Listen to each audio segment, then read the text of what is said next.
Movie की starting एक morning से होती है, जहाँ हमेशा की तरह शिनचैन इस बार भी स्कूल जाने के लिए समय पर तैयार नहीं हो पाता और उसकी मॉम को उसे स्कूल छोड़ने जाना पड़ता है। स्कूल जाने के बाद शिनचैन हर बार की तरह मस्ती करता है और अपने दोस्तों को परेशान करता है। दूसरी तरफ हम शिनचैन के डैड को देखते हैं, जिन्हें उनके बॉस मैक्सिको ट्रांसफर कर देते हैं, क्योंकि मैक्सिको में कैक्टस की एक नई स्पीसीज मिली थी जिससे बहुत ही मीठा फल मिलता है। अब उनके बॉस चाहते हैं कि मिस्टर नोहारा मैक्सिको जाकर उस फार्म ओनर से डील करें ताकि वो ये फ्रूट जापान में भी बेच सकें। अब रात को मिस्टर नोहारा प्रमोशन वाली बात मिस्सी को बताते हैं, तो मिस्सी अपने हस्बैंड से कहती है कि हम भी आपके साथ चलेंगे क्योंकि हम इतने दिन आपके बिना नहीं रह सकते। ये सुनकर मिस्टर नोहारा उन्हें साथ ले जाने के लिए मान जाते हैं। नेक्स्ट मॉर्निंग शिनचैन मैक्सिको जाने वाली बात अपने स्कूल में भी बता देता है, जिसकी वजह से बो, नैनी और मसाओ सैड हो जाते हैं। पर काजामा बहुत ज्यादा इमोशनल हो जाता है, क्योंकि भले ही वो ऊपर से कहता हो कि शिनचैन उसे पसंद नहीं, लेकिन असलियत में वो शिनचैन को अपना असली दोस्त मानता है। और अब काजामा ये न्यूज सुनकर शिनचैन से कहता है कि तुम्हें जहाँ जाना है वहाँ जाओ। आगे हम शिनचैन की फैमिली को पैकिंग करते देखते हैं, जहाँ वो सब अपने घर का फर्नीचर पैक करके पहले ही मैक्सिको भिजवा देते हैं। अगले दिन शिनचैन की फैमिली को विदा करने सभी लोग आते हैं, जिसमें शिनचैन की फेवरेट ननाको दी भी थी। पर यहाँ काजामा नहीं आता क्योंकि वो ये सिचुएशन फेस नहीं करना चाहता था। अब शिनचैन के दोस्त शिनचैन को कासुकाबे ग्रुप का बैच देते हैं जो काजामा ने डिजाइन करा था। फिर वो सब एक ग्रुप पिक्चर लेते हैं और उसके बाद नोहारा फैमिली मैक्सिको के लिए निकल जाती है। अब इस मूवी का आइकॉनिक सीन आता है, जहाँ काजामा शिनचैन की ट्रेन के पीछे दौड़ता है ताकि वो लास्ट बार शिनचैन को बाय बोल सके। काजामा को देखकर शिनचैन भी इमोशनल हो जाता है, क्योंकि कहीं ना कहीं वो भी काजामा को अपना दोस्त मानता था। अगली सुबह नोहारा फैमिली मैक्सिको पहुंच जाते हैं, जहां जाते ही ठरके शिनचैन अपनी फैन फॉलोइंग बढ़ाना शुरू कर देता है। इसके बाद जैसो नाम का एक बंदा उन्हें रिसीव करने आता है और उन्हें उनके नए घर ले जाता है। घर देखकर मिस्टर नोहारा चौंक जाते हैं, क्योंकि उन्हें बताया गया था कि उन्हें एक आलीशान घर मिलने वाला है, पर यह घर तो बिल्कुल वैसा नहीं था। तो जैसो कहता है कि ये घर अभी अंडर कंस्ट्रक्शन में है और बनने के बाद ये वैसा ही दिखेगा। ये सुनकर मिस्टर नोहारा को गुस्सा आ जाता है, पर घर के पीछे का व्यू और शिनचैन को खुश देखकर उनका गुस्सा शांत हो जाता है। नेक्स्ट मॉर्निंग नोहारा फैमिली अपना डेली रूटीन शुरू कर देती है, जहाँ मिस्टर नोहारा उस शहर के मेयर से मिलने जाते हैं ताकि वो मेयर को मनाकर डील साइन करवा सके और मिस्टर नोहारा की कंपनी कैक्टस वाले फ्रूट्स अपने देश में भी बेच सके। पर वो मेयर कैक्टस वाले फ्रूट्स देने के लिए मना कर देता है, क्योंकि वो शहर पहले बहुत बिछड़ा हुआ था, जहाँ कोई नहीं रहना चाहता था और कोई उनकी मदद भी नहीं करना चाहता था, क्योंकि वो भी अपने शहर को डेवलप करना चाहते थे। लेकिन जब से वो कैक्टस वाला फ्रूट वहाँ उगा है, तो अब वहाँ बहुत सी कंपनीज उन्हें मदद के लिए ऑफर कर रही थी, पर अब उन्हें मदद की कोई जरूरत नहीं थी और उन्होंने खुद ही वो फ्रूट्स बेच कर अपने शहर को बहुत डेवलप कर लिया था। अब डील न होने की वजह से मिस्टर नोहारा थोड़े दुखी हो जाते हैं। दूसरी तरफ हम शिनचैन को देखते हैं, जिसे उसकी मॉम स्कूल छोड़ने जाती है, जहाँ उन्हें रास्ते में एक बंदा मिलता है जो सड़क के किनारे बैठकर गाना गा रहा था। तो शिनचैन उसे बोलता है कि अब थोड़ा काम वाम करो, IAS वाईएस बनो। फिर मिर्ची शिनचैन को लेके स्कूल पहुंच जाती है, जहाँ शिनचैन को उसकी नई टीचर मिस कैरोलिना रिसीव करती है, जो शिनचैन को बहुत पसंद आई थी।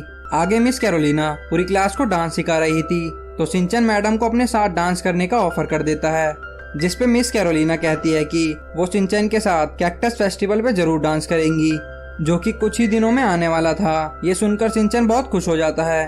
अब कैक्टस फेस्टिवल का दिन आता है। उस दिन शहर के सभी लोग उस कैक्टस के पास जमा होकर एंजॉय कर रहे थे। शिनचैन भी इसके लिए बहुत एक्साइटेड था और वो अपनी फैमिली के साथ फेस्टिवल में जाता है। फिर शिनचैन वहाँ उस बड़े से कैक्टस को देखता है जिस पर वो फ्रूट्स लगे थे जो शिनचैन को बहुत पसंद आए थे, तो एक फ्रूट तोड़ लेता है। ये देखकर वहाँ का मेयर उस पर गुस्सा करता है, क्योंकि उसके लिए वो फ्रूट्स बहुत कीमती थे, पर शिनचैन उसकी नहीं सुनता। तो मेयर का बॉडीगार्ड शिनचैन को नीचे उतारता है। इसके बाद शिनचैन अपने डैड के साथ फाइट देखने लगता है, जहाँ उसे रेनबो मैन मिलता है, जो बहुत ज्यादा ताकतवर दिख रहा था, पर असलियत में वो बहुत ज्यादा डरपोक था और हर बार ना लड़ने के वो अलग अलग बहाने ढूंढता है। इसके बाद शिनचैन मिस कैरोलिना के पास जाता है, जो आज बहुत सुंदर दिख रही थी। तो शिनचैन उनसे डांस करने के लिए पूछता है, तो मिस कैरोलिना इसके लिए हाँ कर देती है और वो शिनचैन के साथ डांस करने ही वाली थी कि उस बड़े से कैक्टस से छोटे छोटे कैक्टस निकलकर इंसानों को खाना शुरू कर देते हैं और मेयर को खाने के लिए आगे बढ़ते हैं। पर मेयर का बॉडीगार्ड उन कैक्टस पर गोली चलाकर उन्हें खत्म कर देता है, लेकिन इससे कोई फायदा नहीं होता, क्योंकि वो कैक्टस फिर से जिंदा हो जाते हैं और मेयर के बॉडीगार्ड को भी खा जाते हैं। अब ये देखकर सब लोग वहाँ से भागने लगते हैं, और नोहारा फैमिली बचे कुछ लोगों के पास एक बार में पहुंच जाती है जहां एक रिसर्चर भी था और वो सभी को बताता है कि ये कैक्टस उस बड़े कैक्टस के लिए खाना इकट्ठा कर रहे हैं, जैसे सर्वेंट बीज क्वीन बी के लिए करती हैं। ये सुनकर मिस्टर नोहारा वो शहर जल्दी से जल्दी छोड़ने के लिए कहते हैं, क्योंकि अब मोबाइल सिग्नल भी नहीं आ रहा था जो शायद उन कैक्टस ने तोड़ दिया था और अब वो मदद के लिए किसी को नहीं बुला सकते थे। लेकिन वहाँ का मेयर इस फैसले के खिलाफ होता है, क्योंकि वो नहीं चाहता था कि उसका शहर फिर से सुनसान हो जाए। फिर मिस्टर नोहारा कहते हैं कि कौन मेरे साथ टाउन के बाहर बस लेने चलेगा, पर कोई भी कैक्टस की डर की वजह से नहीं बढ़ता।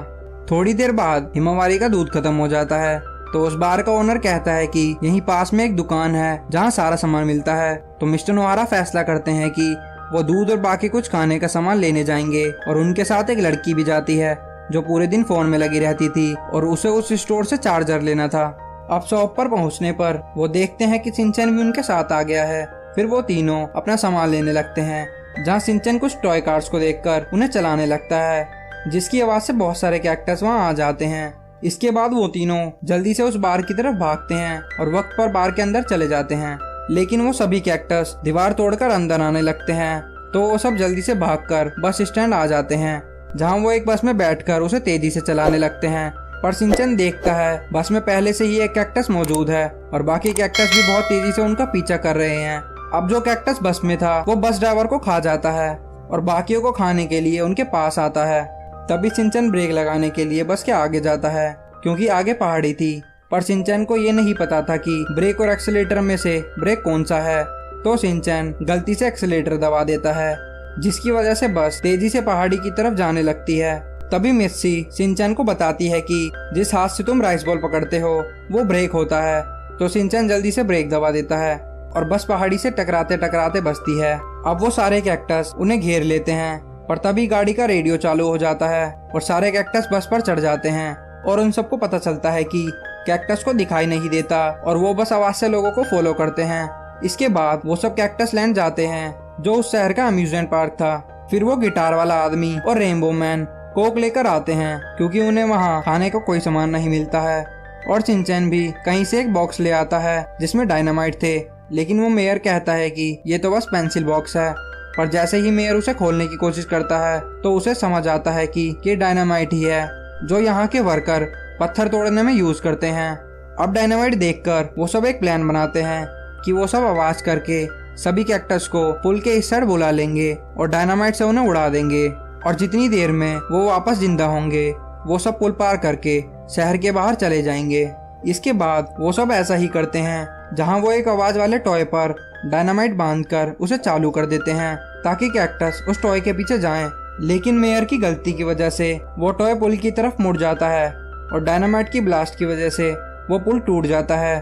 फिर वो सारे कैक्टस वापस जिंदा होकर उन सबको घेर लेते हैं, जिससे डरकर वो सब इधर उधर भागने लगते हैं और शिनचैन और मेयर उनसे अलग हो जाते हैं। आगे नोहारा फैमिली और बचे हुए सभी लोग वापस से अम्यूजमेंट पार्क आ जाते हैं।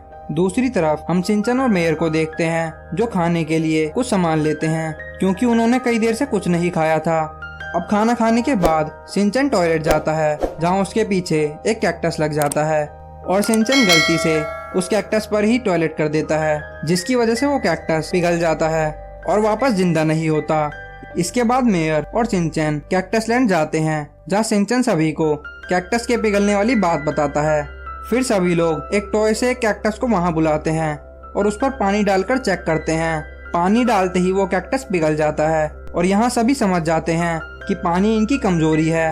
अब सब मिलकर प्लान बनाते हैं कि वो शहर की बड़ी टंकी के पानी को उस बड़े कैक्टस पर गिराकर उसे खत्म कर देंगे। अगले दिन सब अपने प्लान के अकॉर्डिंग तैयार थे, जहाँ वो गिटार वाला बंदा और रेनबो मैन सभी कैक्टस को डिस्ट्रैक्ट करते हैं, और दूसरी तरफ कैरोलिना फोन वाली लड़की और शिनचैन पहाड़ी पर नल खोलने जाते हैं, पर उनके पीछे कैक्टस लग जाते हैं।